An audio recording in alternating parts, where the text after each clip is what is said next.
Yan ang isda ko. Ayan o. Ayan, haba. Halos isang dipa. Ayan, tersil yung malaki. Barakuda.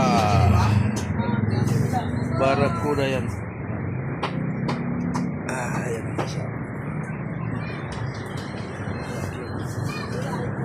Barakuda, ito yung buntot. 200 lang kilo, barakuda. Grabe pala ipin ito. Ang tulis parang, matulis pa nga sa lagari oh. Ha? Grabe pala, kaya pala madaan. Oh, di, inano, sinadya talaga pag ano. Ganun, tinanggal. Parang ipin niya sa labas eh. Oo nga, kaya nga. Punta pa nga sa ilalim. Kaya na tinanggal. Sariwa pa oh.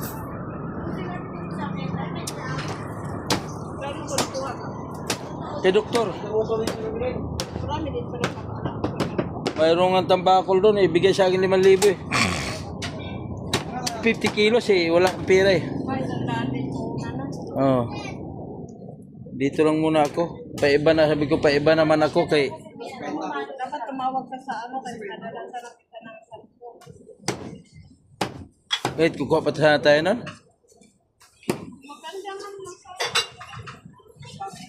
Pangulong, maganda ano eh. Wala, sabi ko tama na kay. Oo. Baka bukas mayroon pa yun. Nilo, iba niluhan man yun. Ayan, bubuli oh. Bubuli. Yan ang isda ko. Bisugong biluhan niya sa amin. Sige mo na ito.